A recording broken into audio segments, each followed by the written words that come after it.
breakfast program on MCR TV. Good morning, Abia. Ojabwa is my name. It is the 20th day of the month of March 2018. We are gradually getting to Easter. Okay, welcoming you to the program that comes every morning to inform, entertain, and educate you. I'm not alone as usual. I have Cynthia Cheme with me this morning. Cynthia, how are you? I'm doing well. Good morning, Oba. And good morning, Abians, and welcome to our program once again. All right, every morning we start with the words on marble. Reason is that we visited to, motivate us into being better people for the day. Of course, this morning the words on marble says that hatred paralyzes life, love releases it. Hatred confuses life, love harmonizes it. Hatred darkens life, love illuminates it. Once again, it's coming from Martin Luther King Jr. You see, like we read out yesterday, we also said here that Martin Luther King, in those days, he spoke so much about love, and each time he spoke about love, he brought alongside that hatred, enemy, and all that. So this morning, I'm very, very happy to hear him go deeper into his expression of love, bringing it alongside, laying it side by side with hatred and other things that go with it. I said hatred paralyzes love, love releases it. Don't you see, it says volumes, speaks volumes from this very man of wisdom. Have you ever been in a dark place before? Have you ever been in the deepest part of the darkness? Yes, when you are there, you are blind. Now, so you see what it does to your system. Everything about you is at standstill. In fact, you don't see, you don't think, you don't do things. You're even careful when you pick your steps. But look at the joy that will radiate, or what happens the moment light comes. Light comes in, darkness runs away. The moment you see light, it's like, wow. Okay, take it the other way.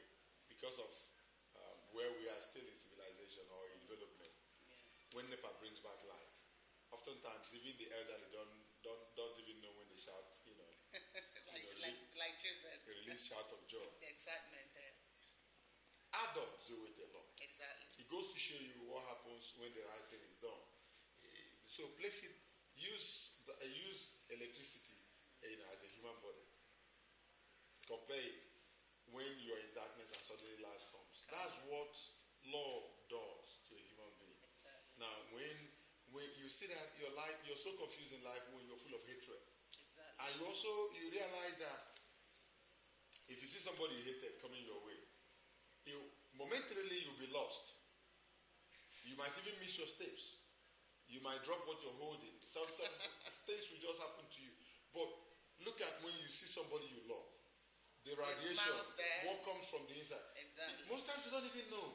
It's an unconscious act. From within you see yourself smiling. From within you see yourself reaching out to even hug, the person. It tells a lot about human existence. It tells you that you can control these things. You can. And he uses the word illuminate. And for something to illuminate, you know what it means. To brighten, bring light about. Gives a bright side of, yes. An issue to it. So love really changes people, changes anybody, changes society, changes the nation. But the truth remains that most people do not know what love is about. Like you said, well, people don't even know when the reactions when it's a somebody it's a reflex action, and that is why it's also good to, as soon as you find yourself in the borders of hatred, you try to flush it out of yourself. Definitely. Else it might consume you. Definitely, because it consumes you more than the person you hate. Exactly. The issue, puts you the wrong way. All right, now that is our words on marble for today. We hope you'll be able to move with it. Do all you have to do with it. Make sure love rules. Yesterday we told you also about what love can do. And today Martin Luther King have also repeated it, that love changes everything. Let it change. If perhaps you woke up this morning hating somebody, do the right thing, turn around. You can even go back to the person and say, I've forgiven you. And see how love will be able to take you through today. All right, we'll now go straight back to Cynthia Cheme to give us the news update. All right, you're welcome to Good Morning Abia package of the news. Now the news. President Muhammadu Buhari has ordered the deployment of the Nigerian Security and Civil Defense Corps (NSCDC) to provide security for secondary schools in the Northeast region. NSCDC Commandant General Muhammadu Abdullahi commenced a tour of the region in Adamawa State. When the NCDC bus arrived at the Government Girls Secondary School, Gombe local government area of the state, he expressed surprise that the school, which was built over 40 years ago, has no fence. He equally visited Government Secondary School Hang local government area of the state, where he listened to students and the principal as they reeled out security concerns. Abdullahi reassured the students of the NSCDC's preparedness to provide security for them. Addressing newsmen after the tour, Abdullahi lamented the poor state of the school and promised to report his findings to the president to ensure necessary action are taken. 110 girls were abducted from the Government Girls Science Technical College, Dapchi, Yobe State, recently. The Socio-Economic and Rights Accountability Project, SERAP, has sent an open letter to the United Nations Security Council and its members, urging them to urgently hold a special session on Nigeria and visit the country to press the authorities to end herdsmen attack across the country, particularly in the North Central. SERAP also asked the Security Council to treat the atrocities by herdsmen as terrorist acts in line with UN Security Council Resolution 2349 of 2017, which addressed Boko Haram's presence in the Lake Chad Basin and calls on all states to combat all forms and manifestation of terrorism. Declaring attacks by herdsmen as terrorist acts will help make the authorities to seriously address the threats posed by herdsmen and combat the crimes against humanity being committed against Nigerians. In the March 16 letter by SERAP, Duty Director Timothy Adewale, the organization urged the Security Council to act now to protect Nigerians, including women and children. Transparency International developed the Corruption Percent Index (CPI) to rank nations on the prevalence of corruption based on surveys of business people. It is against this backdrop that the guest on MCL TV breakfast program Goodmorning Abia speaks on the fight against corruption has been prosecuted by the Buhari administration. Chooks Ake's report is here, presented by Chumete Ozems. The Global Anti-Corruption Agency, Transparency International (TI), in its recent report, ranked Nigeria low in the 2017 Corruption Perception Index (CPI). In the latest ranking, Nigeria is occupying 148 position out of 180. The country scored 28 out of 100 points. The ranking is a complete contradiction of the scorecard presented by the Muhammadu Buhari presidency in its war against graft. In the 2015 and 2016 rankings, Nigeria scored 26 and 28 points. It is on this premise that respondents state the opinion on the fight against corruption. Even if you say it's politics, we are playing politics.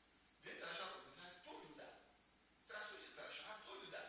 And not only you, they recorded that Nigeria. They record that other countries of the world. The fight for corruption, you can tell me that you are fighting corruption, and we are hearing alarming figures of what is spent, on the president, what is spent in maintaining the arsenal. You can tell me you're fighting corruption. And you look at the lineup, the federal character of the country is ignored. You look at the lineup of appointments, and it's all tending to the north. They allege that the fight as presently prosecuted is selective. They call for a reshuffling of the current Federal Executive Council. If you change ministers and you charge them, look at my focus. Look at my belief in running of this country.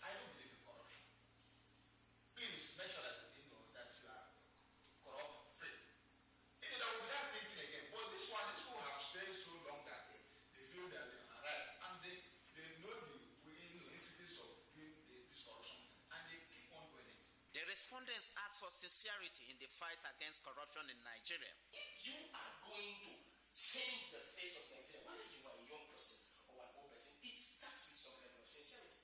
In an office like EFCC, you need someone that has a perception of being neutral. Transparency International is the global civil society organization leading the fight against corruption. It brings people together in a powerful worldwide coalition to end the devastating impact of corruption on men, women, and children around the world. Most Nigerians are of the opinion that the ranking by Transparency International is a big minus for the Buhari administration.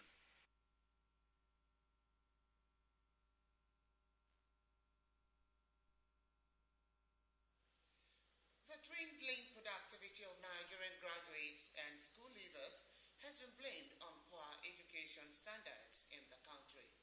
Examination, which is the test of knowledge, is compromised through the use of exam centers which allow compromise of standards.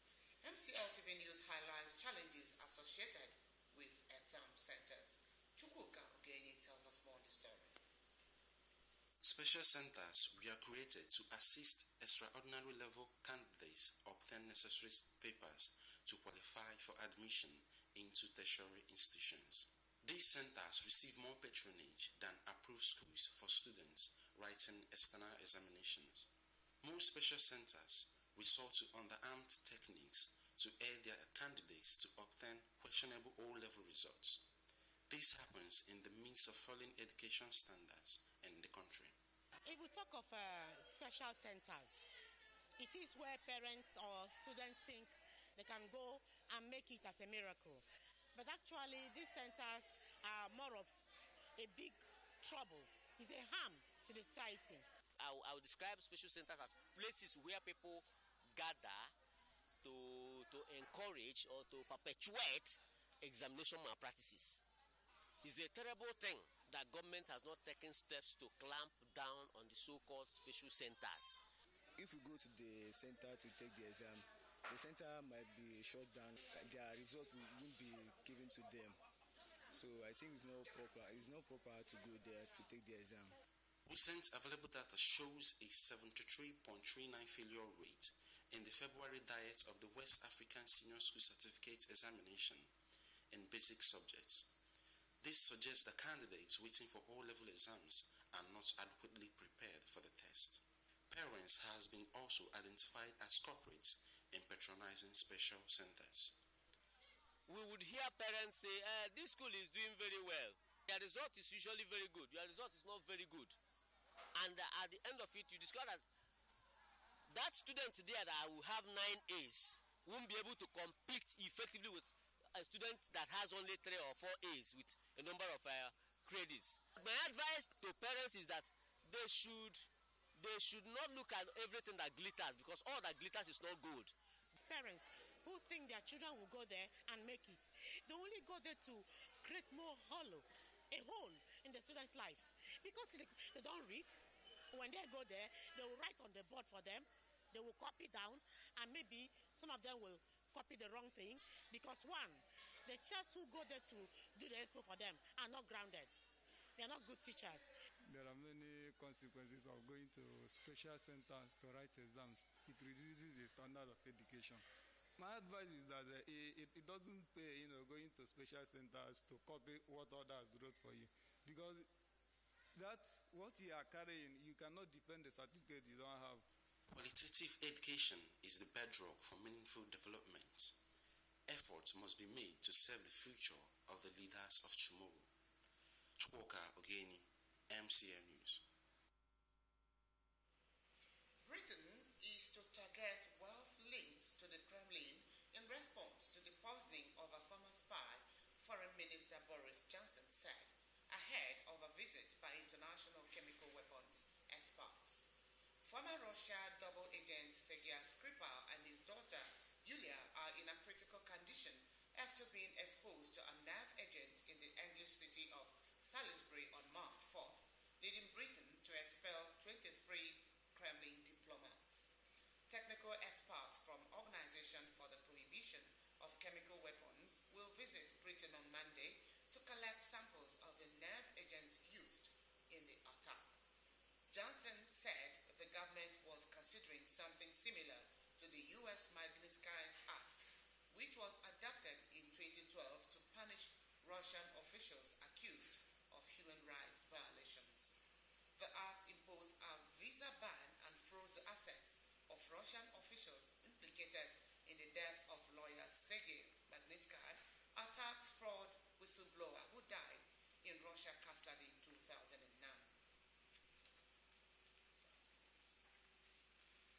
And that was a Good Morning Abia package of the news as Good Morning Abia continues. Thank you very much, Cynthia, for that news out there. And we'll go for a break. When we come back, we'll take a look at the papers this morning. Still stay with us.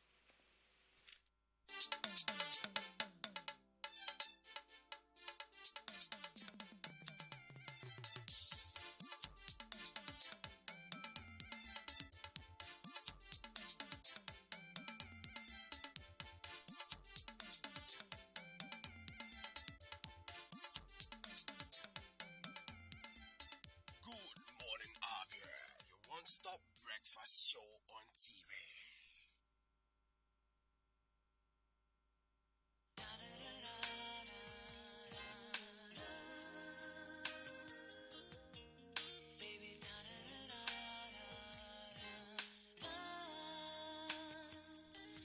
You're my hopes, my dreams, everything, sweet babe.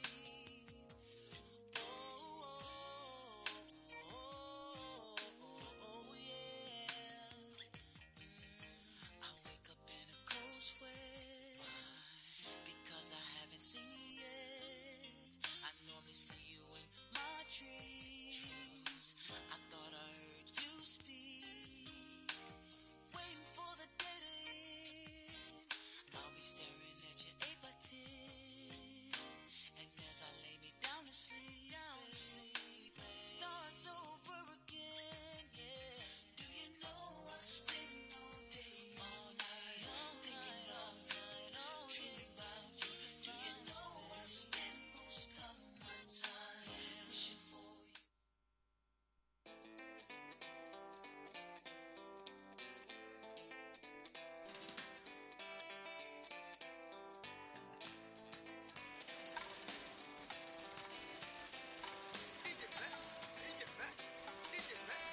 Ah! What is that noise? It disobeys a quick.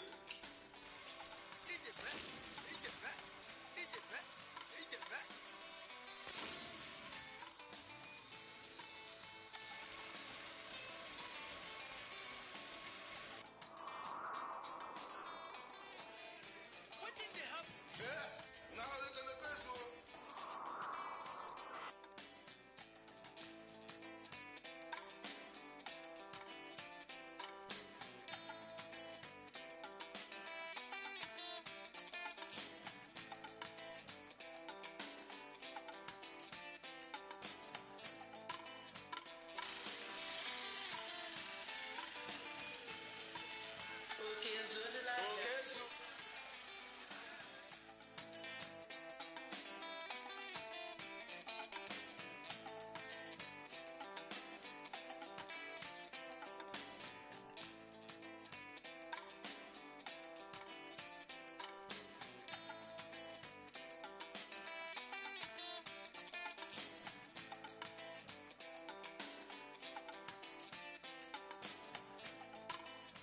time to rebuild Abia. I urge you to set aside our differences so that together we can join hands and build the Abia of our dreams. Remember that my word is my bond.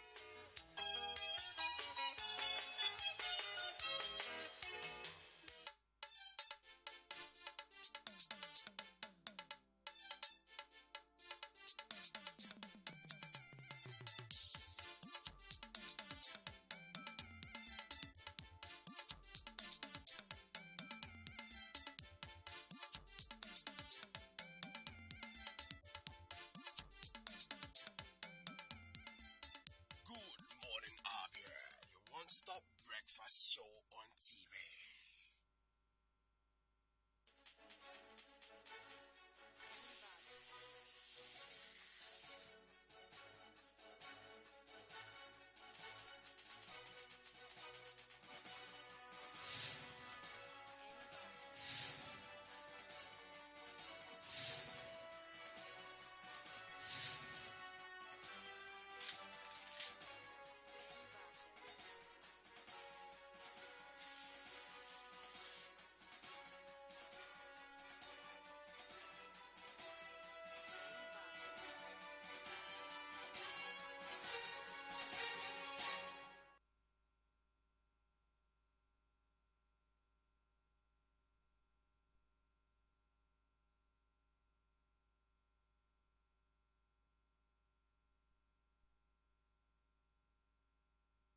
it's time for us to take a look at the papers this morning by looking at first the Daily Sun.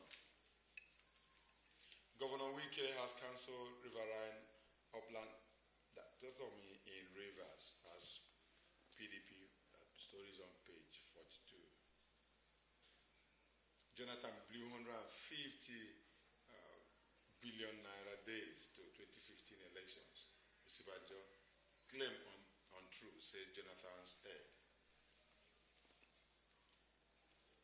Why Izunazo Ararume Uwajumogu stormed out of APC meeting? The story is on page 43. Egmont Group silence put Nigeria on edge. Top the story on page 2. PDP now party of shame. Orubebe party declines comment. That's on page 37. I have no problem with Bishop Obina Okorocha. Stories on page 43. While the picture element on the front page here is that of Governor Nyesom Wike of Rivers State assenting to the Neighborhood Safety Corps law passed by the State House of Assembly. We're talking about security and all measures that we can use to achieve that.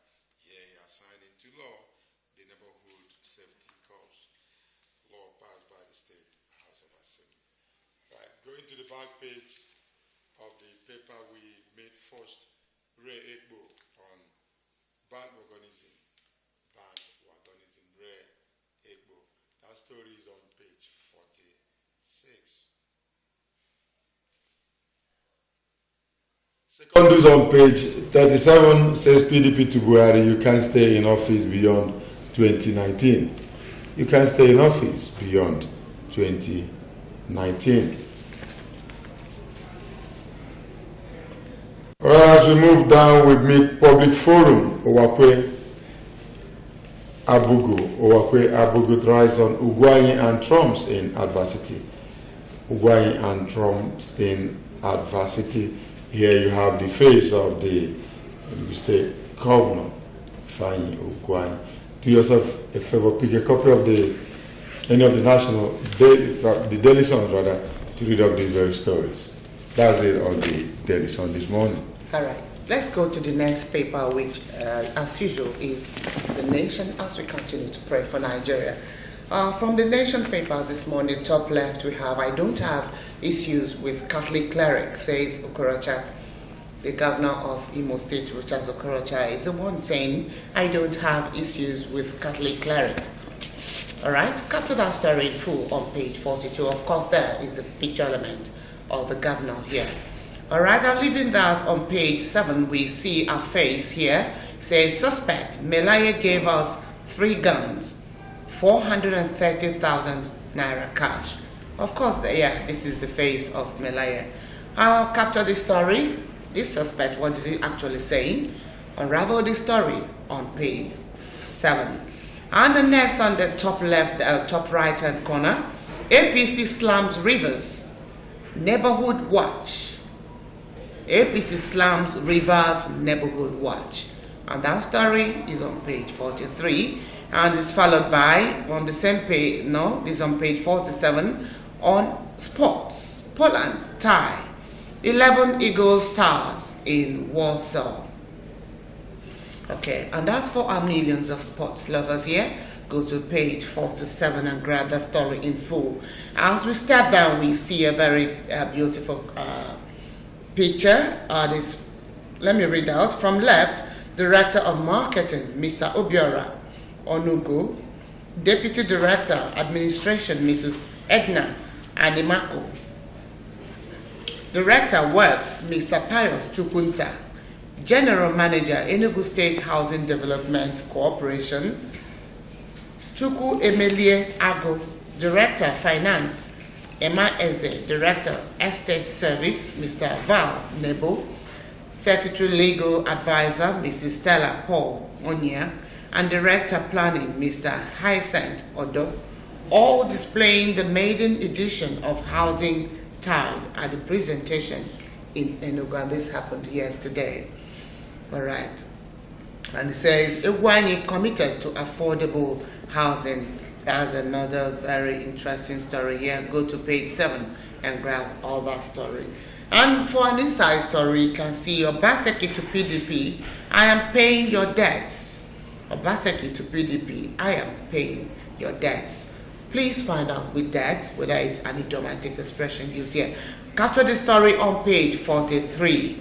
And the next for an inside story, ex-agitators make case for Boro. Capture the story on page 43 also. And that takes us to a Kachi headline. 46 senators sign up to back Buhari in pose of the battle. 46 senators sign up to back Buhari in pose of the battle.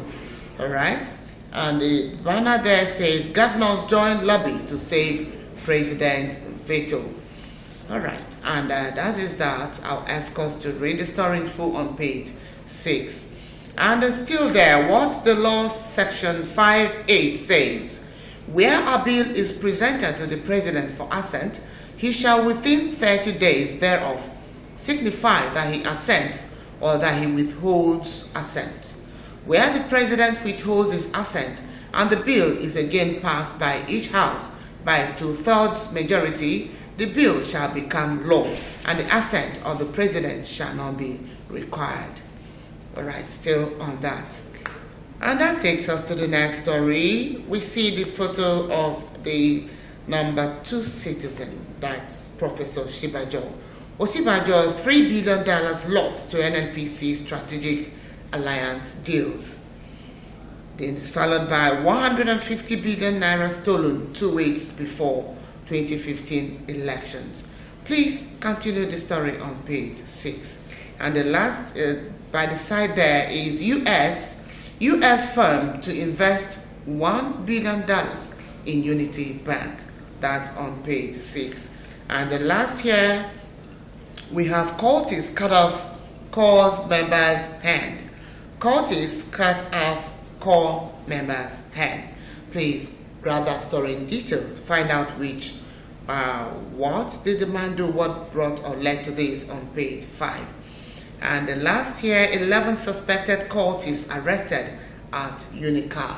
That's on page 7.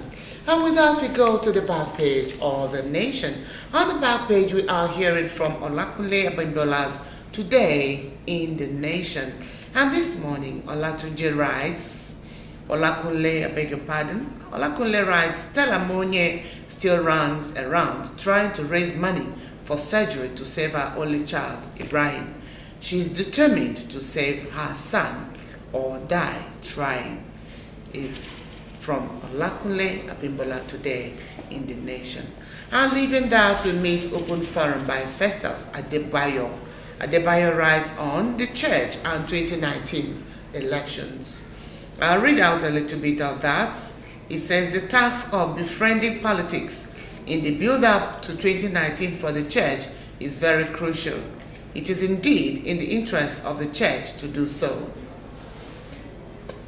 It is indeed in the interest of the church to so do. Still the same thing. Otherwise, there may be a revolt among the congregation and their worsening plights. All right. This is from, like I said earlier, Festus Adebayo. And that takes us to Hardball. Hardball we are hearing from. Hardball says action and reaction. Action and reaction. All right. I'll urge us to read that column in details and find out what action and reaction is trying to tell us this morning.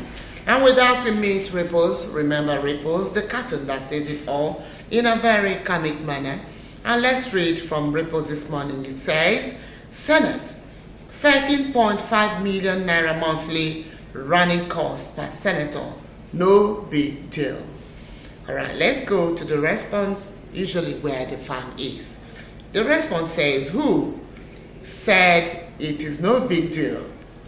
Who said it is no big deal? Is a question there. Just come to Oshodi bus stop and repeat that statement. All right, that is it for the Nation this morning. All right, the next paper, the New Telegraph, the last but not the least, it says, firm stole $3 billion from NNPC and NNPC contracts. Osibanjo says corruption still ongoing. Insists Jonathan shared $150 billion for poll.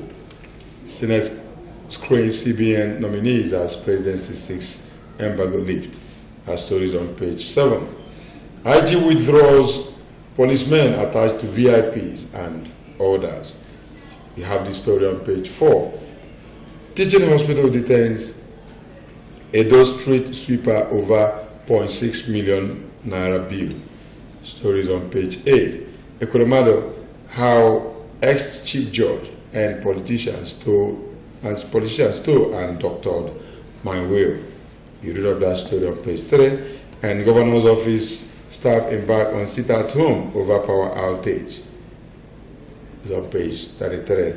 You read the story and you see the face of the Cross River State governor. Okay. Moving down, the major headline is on Dapchi. Security forces alerted before adoption. Security forces alerted before adoption. Amnesty says army, police aware of Boko Haram's movement. Military, you lied. 2,000 policemen deployed to schools.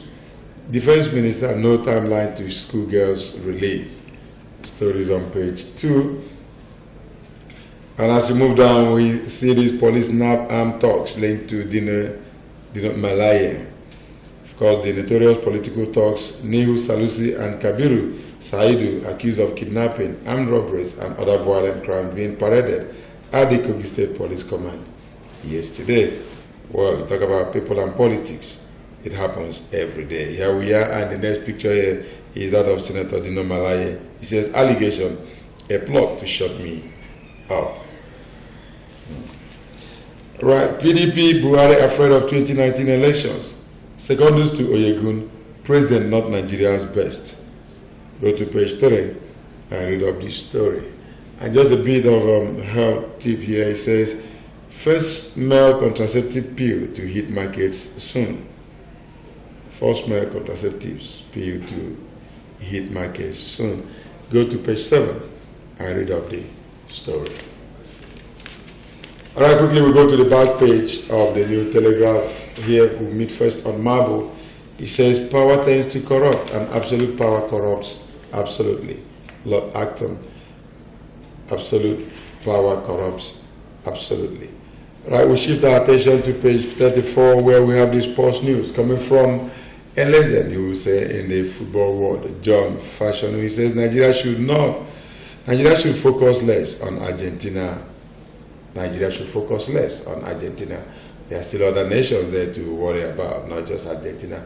Talking about our group when we hit Russia in the next 3 months, talking about the World Cup. All right, stomach democracy, Kasim Afegwa. Obaseki means business. Obaseki means business. And a bit of this article, I hope you read it up later. It says, every step he takes is business. He identifies his business. He goes for it. Edo people call him wait and see.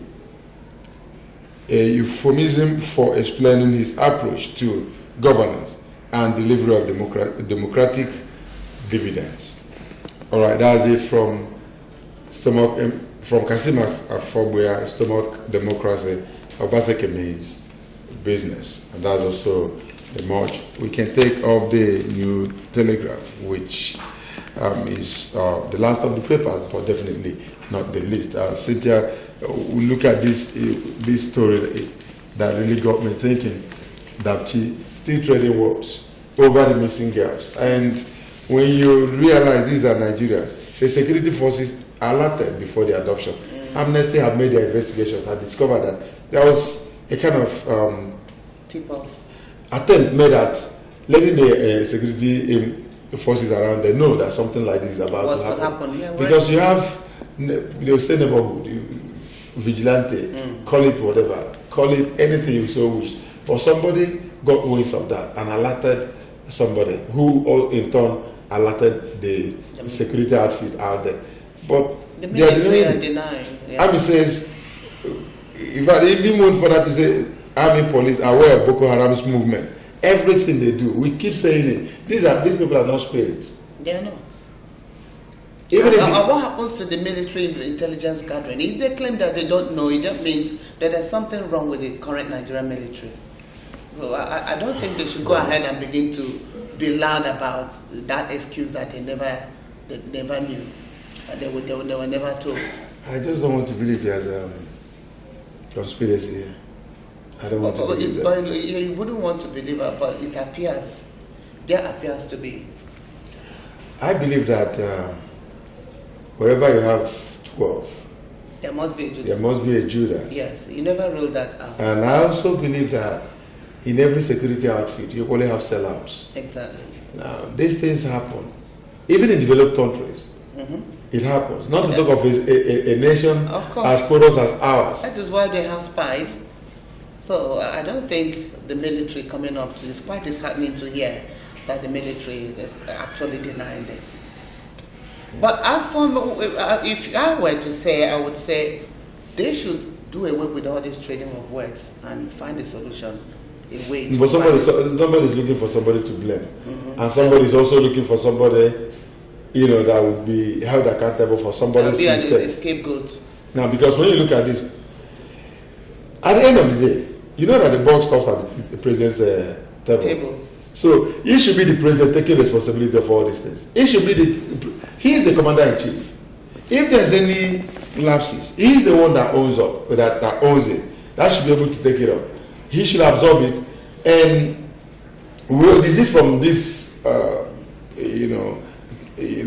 game that people have been doing. Unfounded excuses. For all we care and all I know is that the Nigerian military should do all they can to find those girls, because those girls belong to parents like they. Apart from belonging to parents, they are Nigerians. Exactly. No, first of all, yes, they belong to parents. The emotional trauma. No, they're coming from families. But I'm not even looking at it from the parental aspect of it.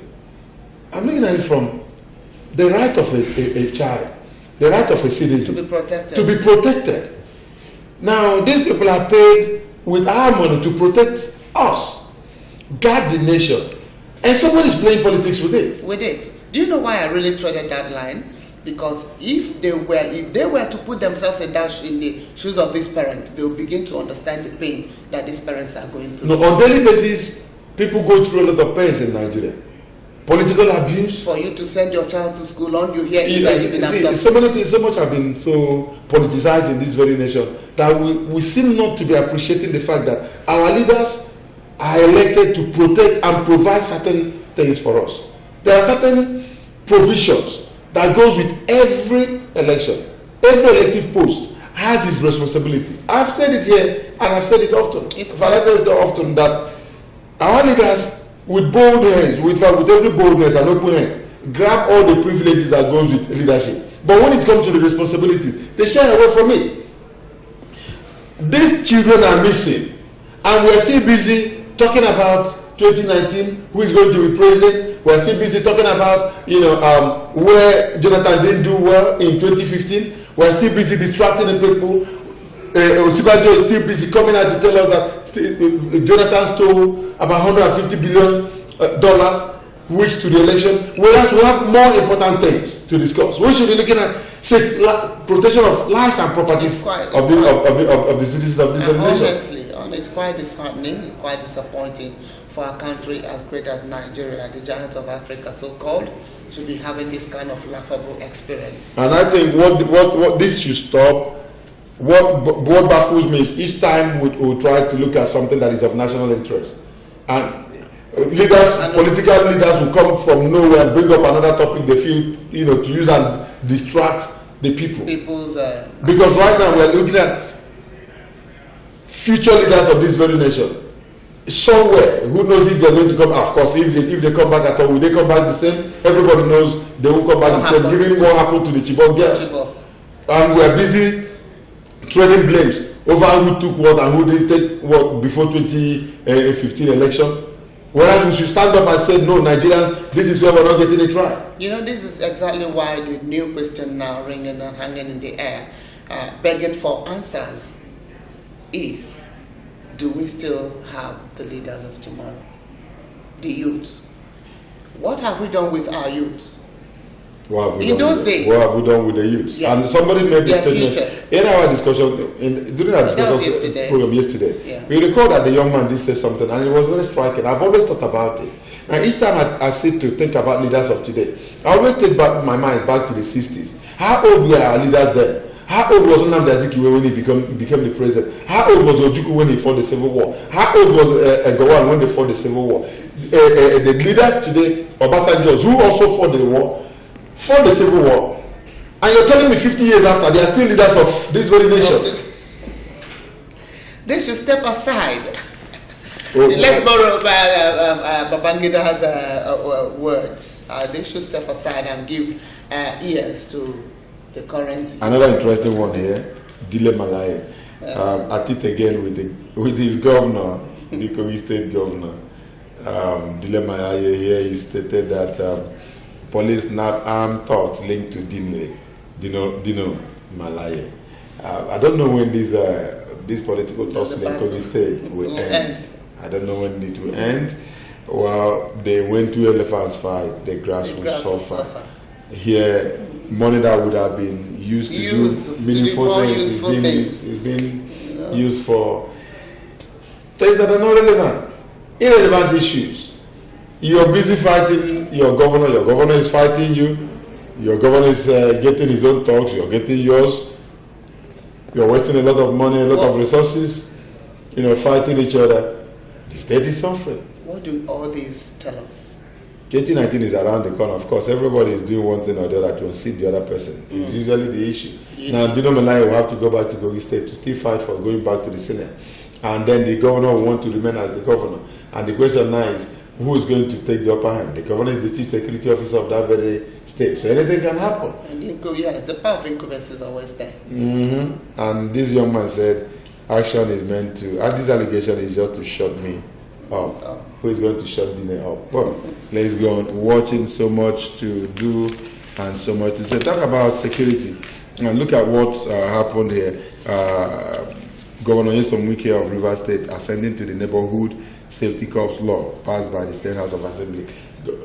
Governors still coming up with ideas of their own security outfits. In Ekiti State, it's called Hunters Association, where the people that are guards the state are hunters. Okay, that's what I identify. And with the new law trying to disarm them, what do you think? Well, if I'm the chief security officer of my state, I should use any means to protect my people. Exactly. And if I bring up something and you're trying to disarm them, I will tell you no. No. Because number one, I am the chief security officer, and I will ensure that the lives and property of my people is safe. In fact, that is protected. So whatever it is that you're going to bring up, there's a certain limit. There's a limit.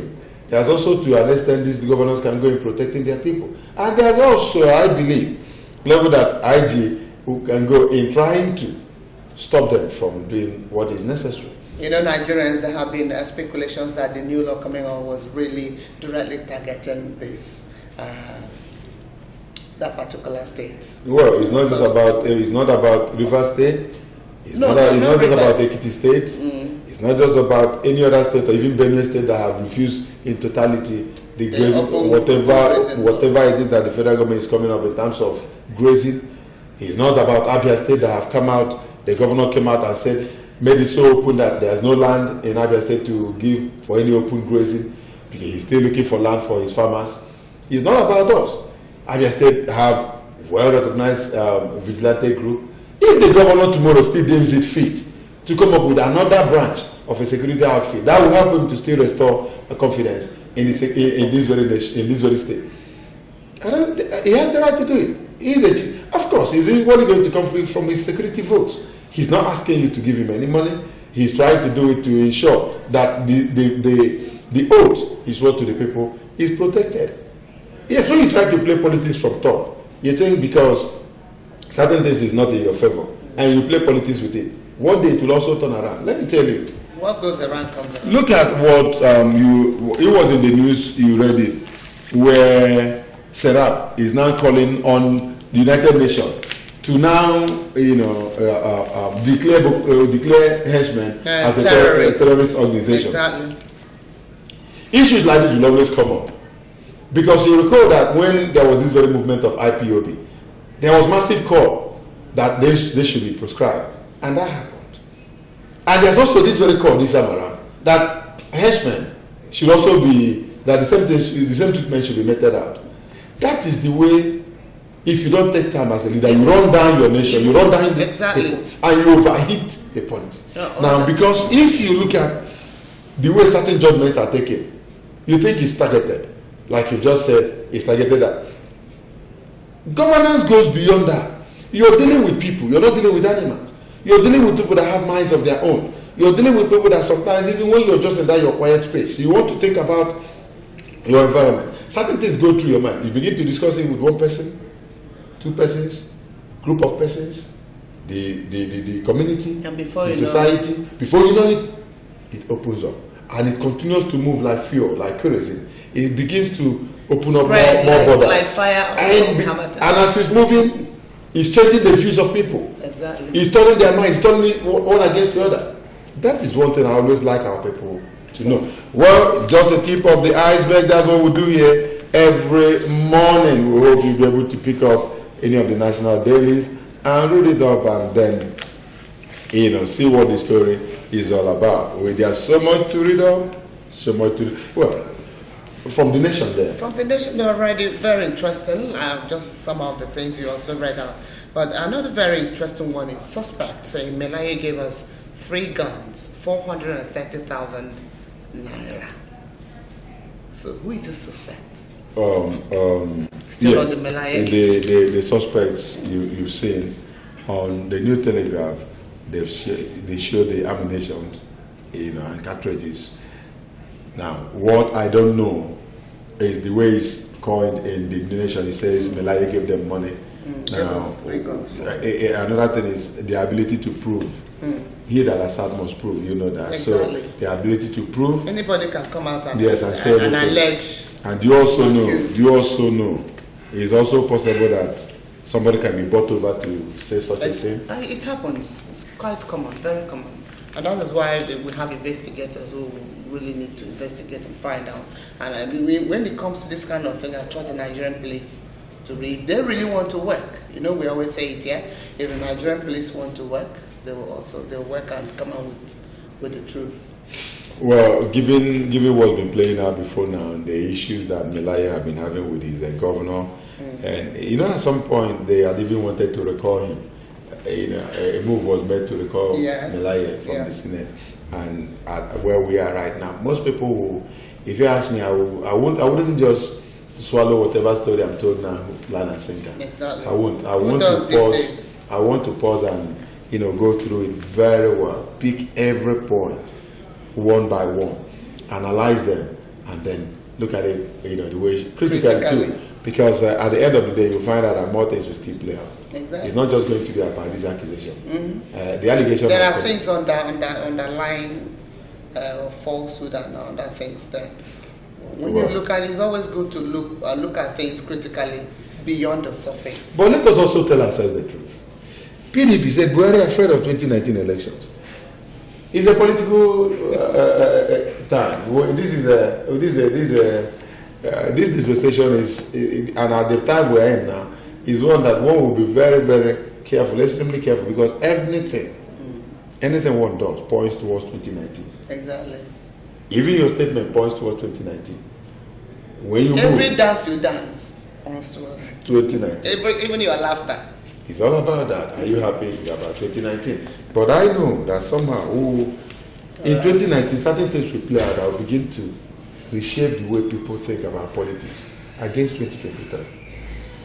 And I also see a situation, the way we've been doing this exercise on youth sensitization, that the youth will be able to rise up and say, no, we're not going to be thugs anymore. That youth associations will begin to talk to their members and begin to create that awareness so that if there's a young man they feel is credible enough, is credible and worthy too to occupy such position, they can verse and even seek for that very fund. You can bring your fund and they will still say this is who we want. You're saying that the youth should say no to thuggery. The moment the youths are able to get it up the staircase, that they don't want to be thugs anymore. They don't want to be used. You might want to say no to thuggery, but your stomach infrastructure is always there. you don't just die for that doesn't just kill you. It's your vision that kills you most times. Once you run out of vision, you want to commit suicide. You see yourself going down. Let me tell you, our youth will begin to refuse being used as thugs when they are gainfully employed. And talk about employment. Sometimes employment you may when be looking at. employed. When you're looking at, you should also reason from the point of what is available. There are times that what you look at as a job or employment may not be there, but the environment is there, ripe enough for you to move in and get whatever it is that you want, to do, to move on in life. You look around the environment. What is it that people really want? How can you provide service to your people? Life generally is about service. Have you wondered why shoe menders, some people call them shoemakers, the shoe menders, those that move on the street. Okay, the cobblers. The cobblers, they mend it, you give them money. Yes. They are giving you service. The dry cleaners, they are giving you service. The food sellers, finished food sellers, the restaurants, call them whatever, they're giving you service. They do so well. Now, what happens at that point is your approach. You can decide to, where somebody was staying before, you come in and do a little brush up, and it turns around, and people begin to patronize that place again. And so people will ask, how come this thing just turned? It's just a little innovation. That is employment. It's not just about being employed in a company where at the end of the month you're being paid. It's not just about okay. You're talking about self-employment now. Employment is employment. You can do that. You generate it yourself.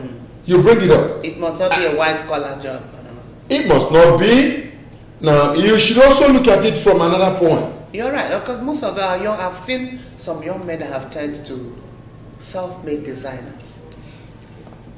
But when you talk about designers, that one is already, that's a high-profile job. Versace today is a designer. Hugo Sanchez is designers. I mean, with you talk about, I'm coming. They started that way. They started from one room. They started from one room. And today they're household name all over.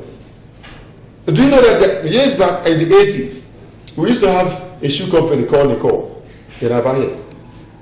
Nicole. And if you've not worn Nicole shoe, you're not a big boy. You've not started. That was what was there. Made here in Abia. Suddenly we started losing it. Now, the environment is what we should call for. It's not just about, talking about employment. I always prevail on the government. I said, give an enabling environment. Let the people see when there is life, like the governor is doing, you're fixing roads. Farm produce could come from the rural areas to the urban areas. If I have money and go to some of these rural areas and get the land, you mustn't purchase that land. Sometimes you hire land and cultivate, and it comes out, you want to bring it to the town. That is employment. You can bring people to farm with you. You give them, pay them hourly. That's the way it's done. Now the problem here is that most people are so high-minded that they don't want to come low to be part of this. I like farming. It gives me joy. When you do a little, you relax and eat. It gives me joy. You look at the future. You look at what nature gives. And as you're doing it, I keep asking myself, I'm putting in and it's going to give me back.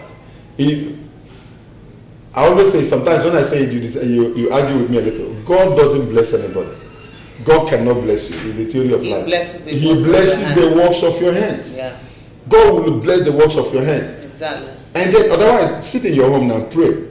Early in the morning, you open your drawer and you see money there. God will throw it down from heaven and you pick it and walk away. Hey, let him do that every day. Let's see how many people we still want to come around and do what we're doing. Let's see how many people that we still want to drive, around and as commuter, move around and see what God is very matured in his arrangement about life, and what goes with it. What you put in is what you're going to get back. Most of our politicians are not putting in enough that will make this very system blows up. They keep telling us about what tomorrow holds. At the end of the day, there's nothing meaningful they put in. There is a lot of bitterness. A divide and rule is what they've been bringing, creating hatred here and there, putting one against the other, and making us feel feel bad about each other. At the end of the day, somebody benefits. bring me to put me against you. Make sure they bring the sword for us to be fighting while they keep enjoying it. And I said, it's high time the young people of this our generation begin to look up and say, no, 20 years from now, where we will be? What will be of us? Of course, you know very well that 20 years from now, I will not be who I am again. 20 years now, I'm 70 plus. That is as simple as that. You must tell yourself that truth. 20 years from now, I will be 70 plus. 20 years from now, where will you be? If 20 years from now, what will be the fate of my children? If only our leaders would be thinking this way, I think we would have had a very better society. If they would think about the future of not just their own children who have greener pastures, who are enjoying the goodies and the butters and the honeys of their positions, and begin to think about the downtrodden, the grassroots, I think we would have had a very much more better Nigeria. I think we're getting it right. If Abia State today, if what we're seeing in Abia State today is anything, to hinder, then there's light at the end of the tunnel. Because the governor, without mixing words, you and I know, we move around always. Yeah. We go to the streets. We see things ourselves. If what the governor has been able to do in these 3 years, if others followed, if the previous leaders had done the same, things wouldn't be like this. Exactly. And I tell people, you can't get it all at the same time. Exactly. Put certain things in place during your time. Let that person write your name. I say write your name on the sands of time. Not just write, encrust. Because when you encrust your letters on the wall, you find it difficult to remove. So I ask our leaders to encrust your name on that map of time, and nobody will erase it. Well, we keep moving and gradually. Exactly what our governor is doing. People are saying, and people are. If you see something, say something. So we are saying something. Not say something that is good. Yeah, the way we just said it now, it's not always a bad one. No. Sometimes from the top, they will always want us to think the other way. Let's begin to put our house in order. Let the young people begin to, get together and see how they will be able to, take their future in their own hands. All right, that's the most we can take of the papers this morning. It's just the tip of the iceberg. We expect you to visit your vendor and pick any of the national dailies. Read it up and know what the society holds. We'll go for a break. We'll be back and the program will continue. Still stay with us.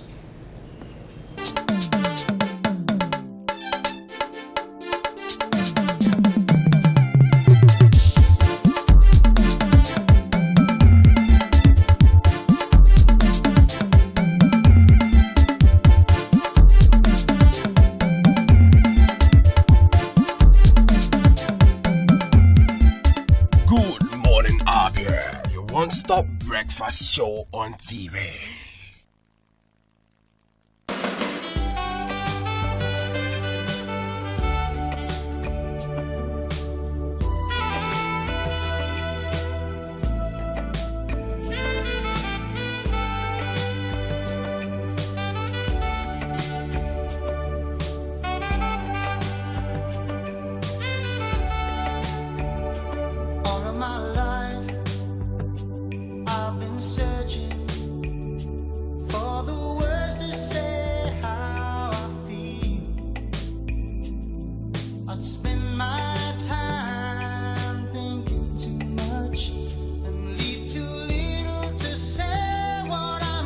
For inquiries and booking, contact Address Hotel and Suites at number 18 Purple Road, Obo Hill, Abba. Telephone 081 000 00895 or 081 000 00896. Address, the pride of hospitality and tourism.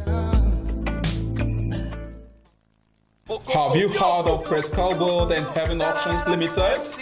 Prescal is the home of the direct image right here in Abia.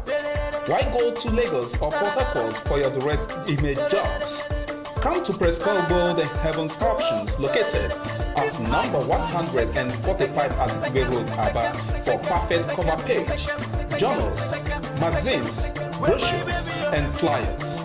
We also offer printing services in digital flex and billboard, window graphics, posters, stickers, heat transfers, ID cards, complimentary cards, monogram, and car branding. Heaven Options offer you entertainment services like event management, ambulance services with well-dignified undertakers. We can also boast of 3 months ordinary program in computer training, 6 months certificate in computer training, and 1 year advanced certificate in computer training. Why not visit Prescott and experience that quality jobs? For inquiries, call 080-33-22-6115, 070-40-24-7196, 070-84-69-8165.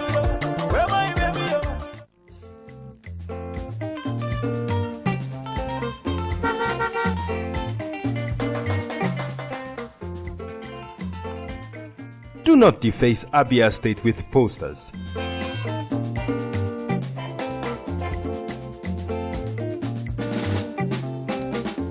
Do not defecate on our streets.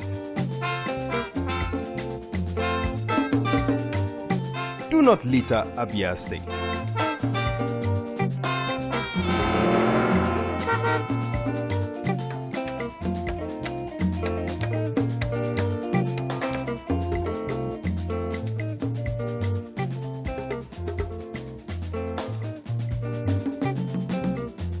My brothers, I say wetin man go do for this world where people no go talk. If you chop, Do not urinate in public places. you no chop, dem go talk. Wetin make we do for this world? I say make we dey do the things wey we carry for heart. Na so world want am. Abi no be so? Keep Abia State clean. This message is brought to you by MCL TV.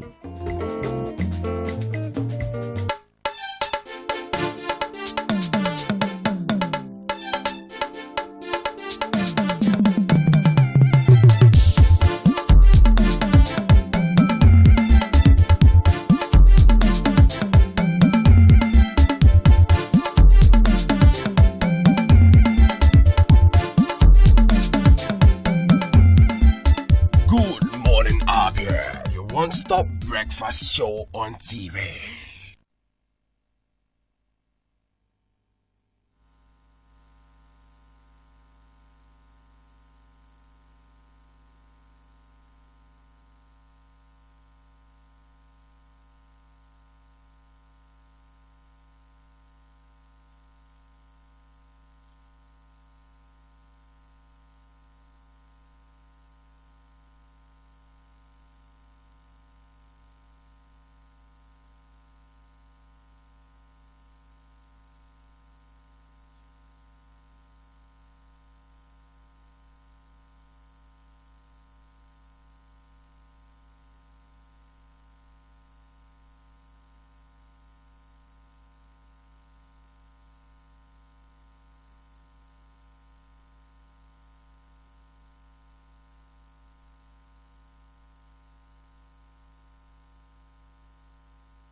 breakfast show on TV.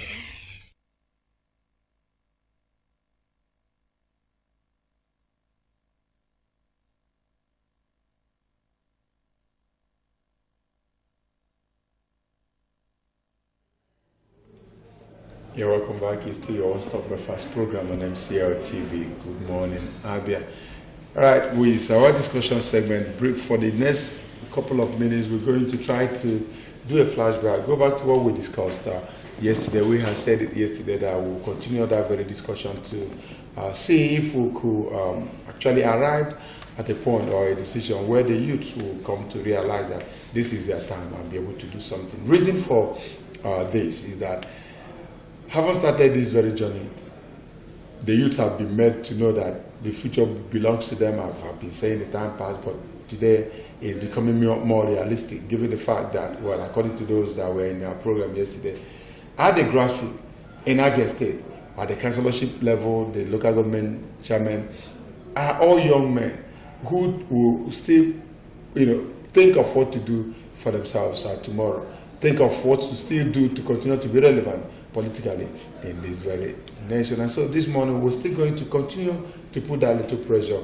on that discussion to see those of you watching us from outside, the young people, how far you've made up your minds to shun political thuggery and take to participation in politics and come to be leaders, the true leaders of tomorrow. And Cynthia, when each time we talk about the youth, in Nigeria, the definition of youth is not the same as outside.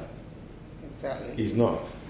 Nigeria is still where at the federal level, you appoint personal assistant to the president on youth affairs. The person is 62 years. Minister of Youth Development and Sports is 60-something years. So the definition of youth is not the same in Nigeria as we have it outside. Because when you talk about the youth, there's an age limit. You can't call somebody at the age of 60 a youth. In fact, you even find it hard to call somebody at the age of 50 a youth. This is even the age that if it's in developed countries, the person is already thinking of retirement. Exactly. But here in Nigeria, at that point, we're still looking at arranging political... No, still arranging yourself. That's not about juicy political whatever. You're still arranging yourself to come to, be part of whatever structure that is in place in this nation. Now, the governor deemed it fit to bring the youths together through the Ministry of Youth Development. And the commissioner came up with that good idea, because the governor is youth-oriented, said, okay, let's begin to bring the young people together. So Abia State have said that very first, where youths will be able to come together and begin to think. I was in that summit on Thursday. From Monday last week, I was part of getting that thing ready.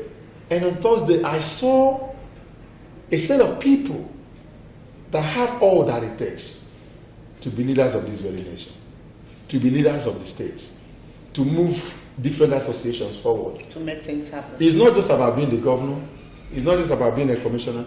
You can also be head of parastatals, directors, and different associations, unions, market unions, coming together and channeling the energies of the young people the right way. I saw a group of people that are enthusiastic to turn things around. And I got so impressed. I was so happy. Now, the governor has done this. Where do we go from here? Yes, after the summit, that's a very big and a very interesting question. After the Abia Youth Mega Summit, what next? Some of the things that happened, they're very encouraging. Like you said, I was just there for some moments, around 30 minutes before I left for work also.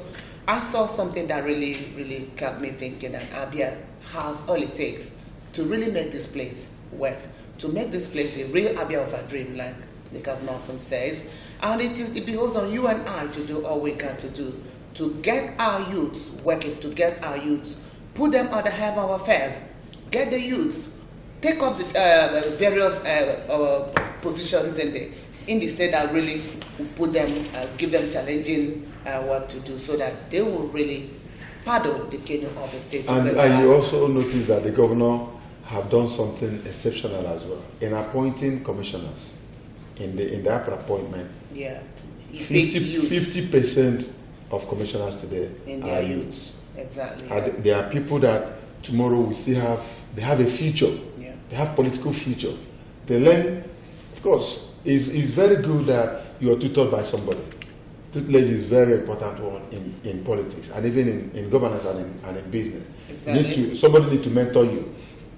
Now, the governor is setting a pace, and that pace is one that in the next 10 years, when he is gone, you'll be able to look back to today, to what he started about 3 years ago, and where he will leave us in the next 5 years, because I believe he's going to go back again, and he's going to, solidify these things he has already started. Finish what he started. By the time he's done with it, somebody that is going to come in will be able to, continue from where he stopped.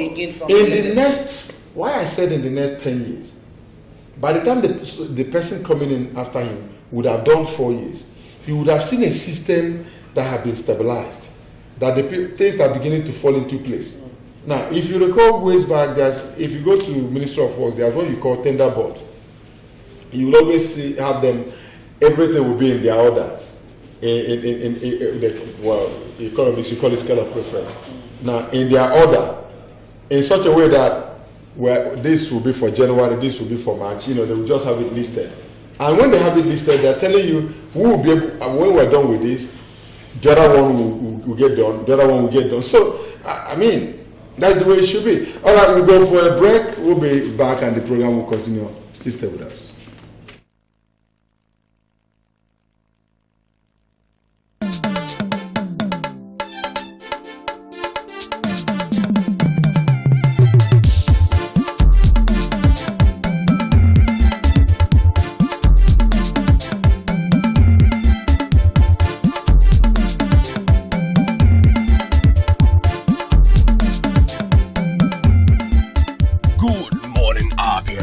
Non-stop breakfast show on TV.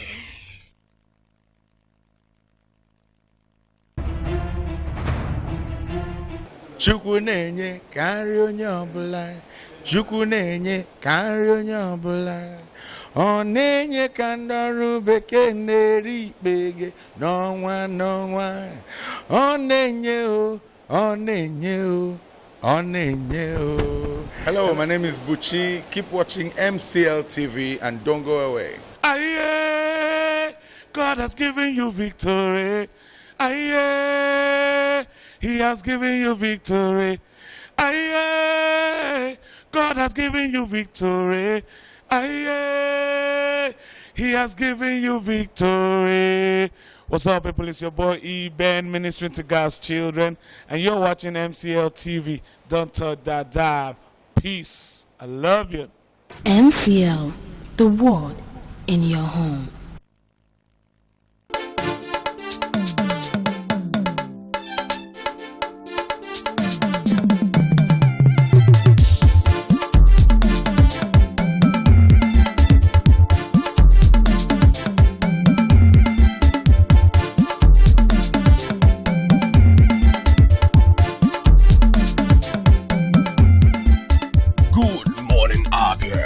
Non-stop breakfast show on TV.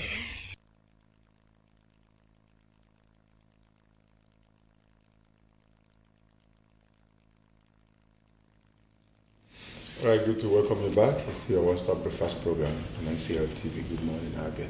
Before we went on that very break, we were looking at the Abia Youth Summit. We started it yesterday.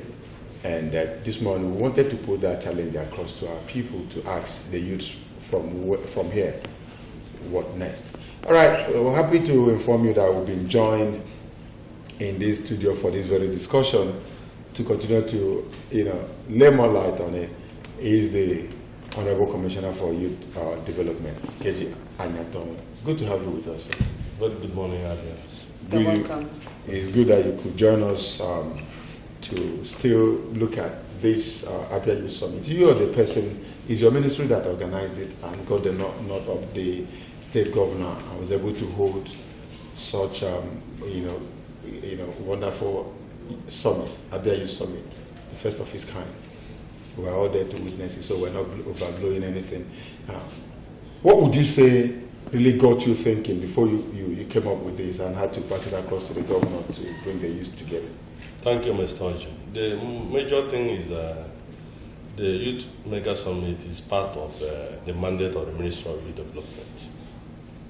You could remember that about 3 months ago I came on board as the Commissioner for Youth Development at the state.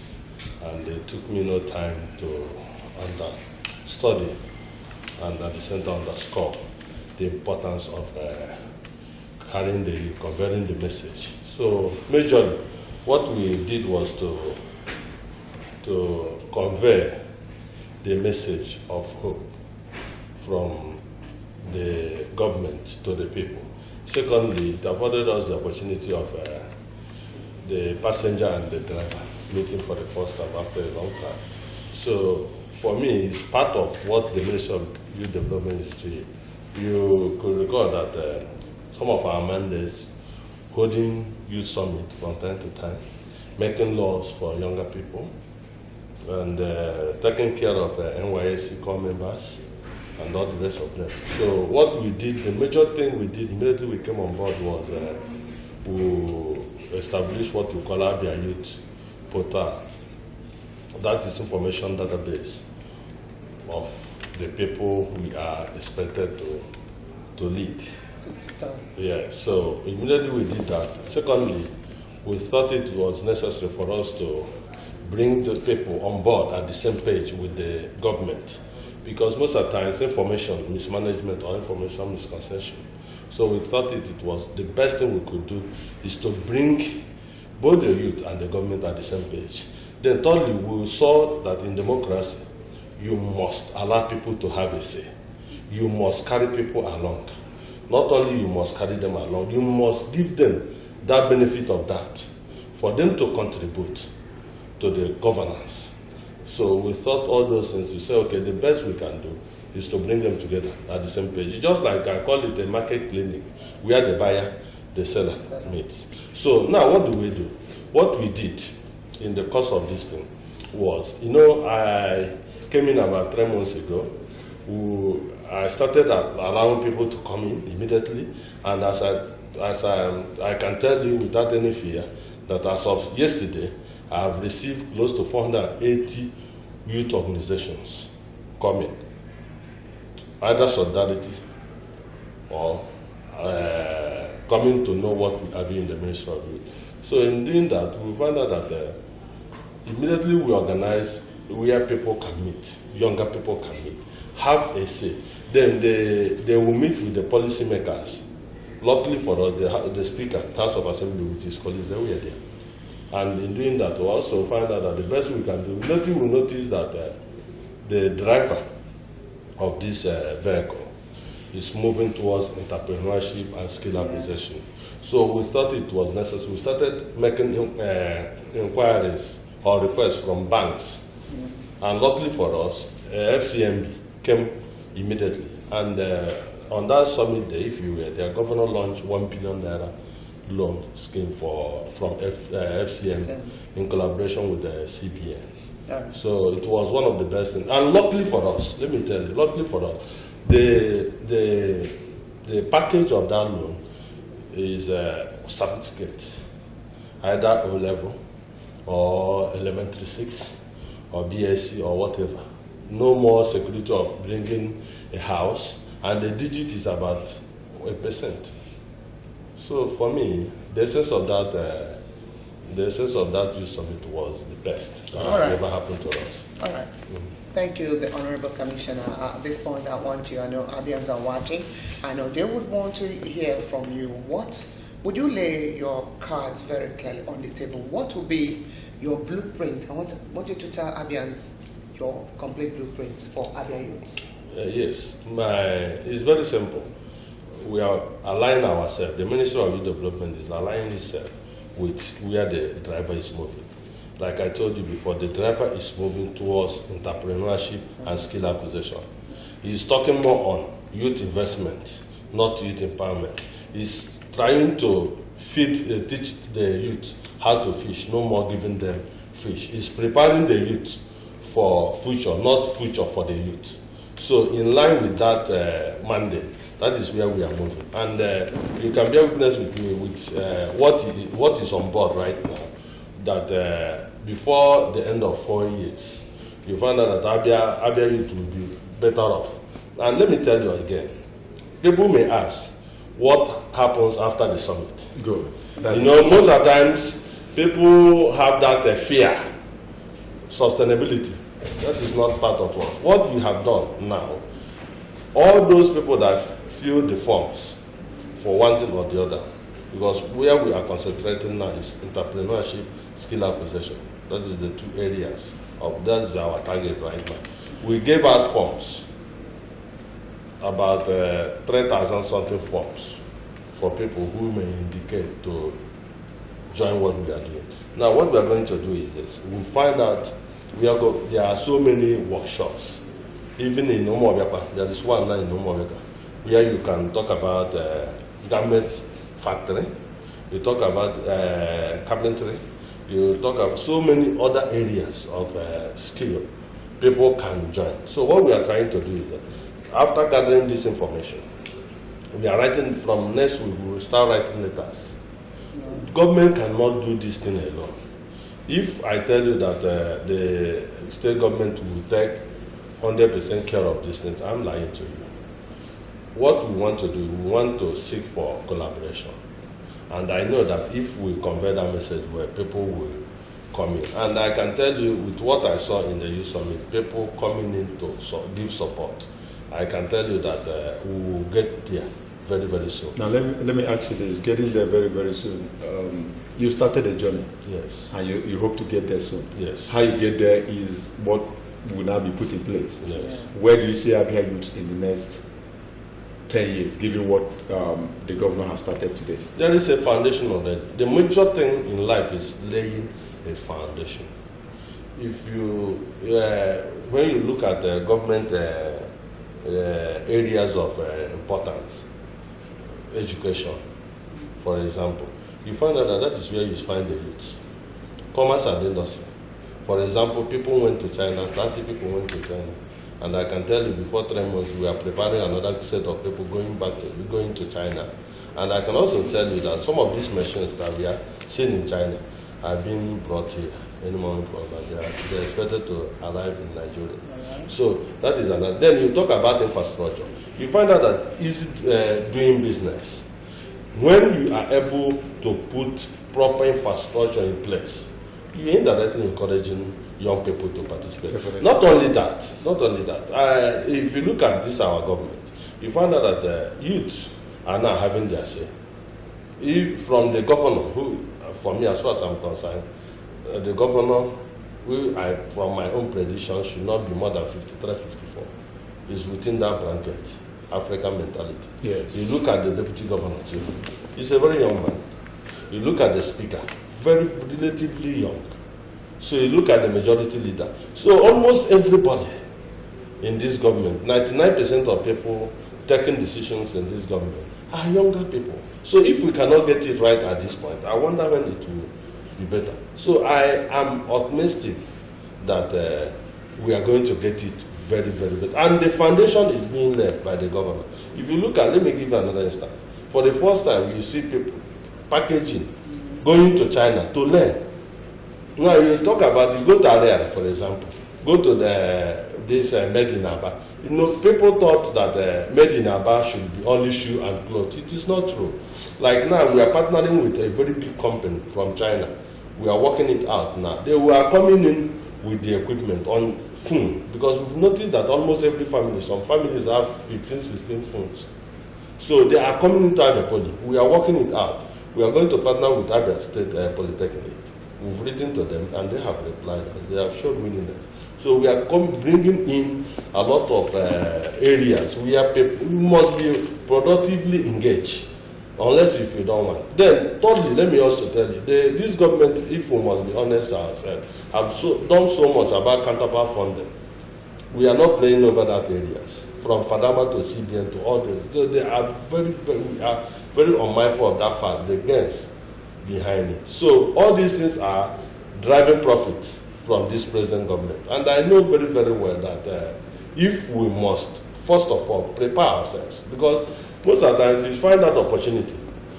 Readiness, unless readiness meets opportunity, it can't work. That is the truth. So what we are trying to do is we are trying to re-engage our younger ones to key into the methodology of this present government, areas of need. The government has made it open now. The governor has said it open. Where he is targeting is entrepreneurship and skill acquisition. Now, because the area of buying vehicles may not be practical this time around. Right. And you know also, when you teach a child how to fish, not only have you given him that fish, you have given him the liberty to choose when to eat the fish, unlike where you give him the fish. The next time, the limitation of the, eating the fish will be squarely on the giver. But now, what you do, you are now a decider of your destiny. That is where we are going. You can fish and then. Yes. Secondly, another thing we are trying to do. I have a problem. My thinking, sustainability is very, very important. So what we have done, we've written a letter.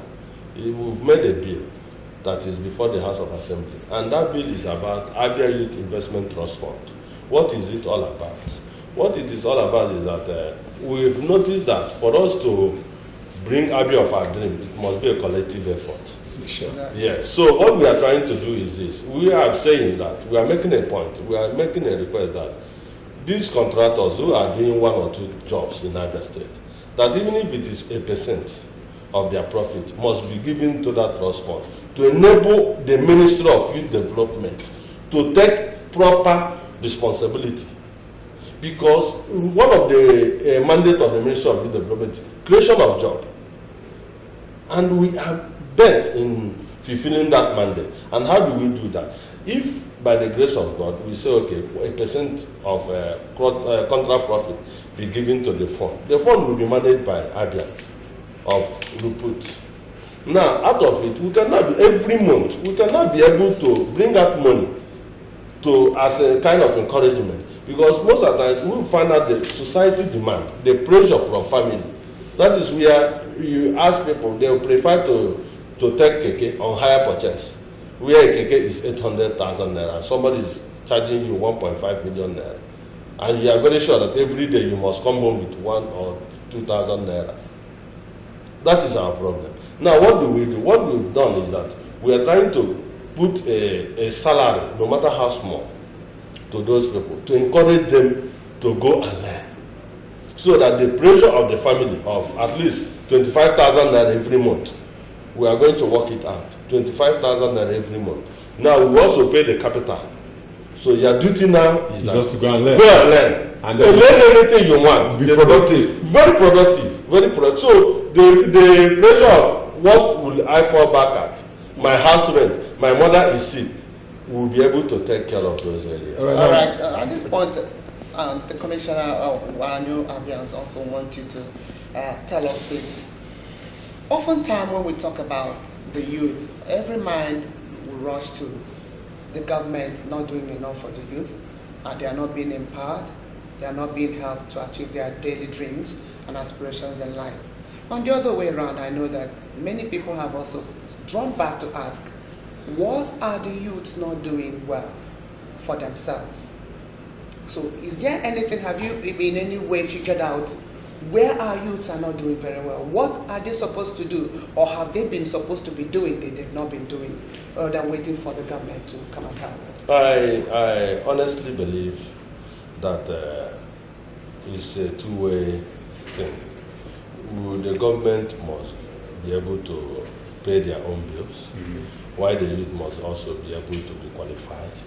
I can tell you without any fear of contradiction that the era has come and gone where you see a civil engineer who is conversant with even building a house. I don't know if, for me, my thinking is from our curriculum vitae or whatever from the school authority, people from the education sector. I think the white man left that education sector for us unprepared. If you look at our areas of need now, you find out that the major things we do in school these days is to climb about Plato, climb about Socrates, climb about people we never knew. So at the end of it, after 4 years, what you have is the knowledge of the white man. The practical aspect of life is not there. So I think that this is a call to service by our people, the people managing our education sector, to look inward and find alternatives to this thing. Because if you look at you're saying we should go back to technical... very, very important. And secondly, there is something NYSC is doing that I like, but unfortunately, I don't think they are doing it properly. They've introduced skill acquisition in all orientation camps. For that 3 weeks, you stay there primary before you move to your primary assignment. But the equipment are not there. So I'm thinking that the era has come where we should start thinking practically, not issues of, for example, you say AVDIC. Somebody will cram 15 books of AVDIC and he becomes a graduate. Graduate of what? Of AVDIC. Look at China, how China started. China, they don't even speak English. They speak their own language. That is Chinese for you. If you're interested, you bring interpreter and you pay interpreter. So this issue of English is killing us here. We should start looking inwardly. The practical aspect of Abba. How do we combine native intelligence and academics? Are you talking about the E4E we have? Yes, we are preparing that. And I think majorly, I think we must involve more now private sector. All right. If you look at these issues, you look at, like for example, this Big Brother, where companies can bring us such amount of money to sponsor Big Brother. I believe also that the companies can bring such money to help the youth. All right. Talk about helping the youth. Honorable Commissioner, I want to apologize that we can't go beyond this because of time. Somehow, and it appears it still has so much to tell us, but that's going to be maybe next week. We're going to make time available again when you come back from your tour, so that you can sit here again and talk more, because you are well loaded from what we've seen. Time is not on our side. This morning we started this discussion a bit late with you, but I know next week we're going to have up to an hour to do that, and viewers will be able to join us to ask questions, and get the answers from the Honorable Commissioner for Youth Development and board. Okay, and I want to say thank you for coming on the program. Thank you very much. And our viewers want to say a big thank you to you for being part of this program, especially the youths. We did tell you to join us today to hear from him. We apologize that we couldn't take the whole 1 hour, but we assure you that we'll bring him back here next week to do more on this, because after the summit, the question will always be, what next? Unasalachi Abia will come up right after now. Keep watching MCL Studio and see you again tomorrow, same time, same station. Bye-bye.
MCL, the word in your home.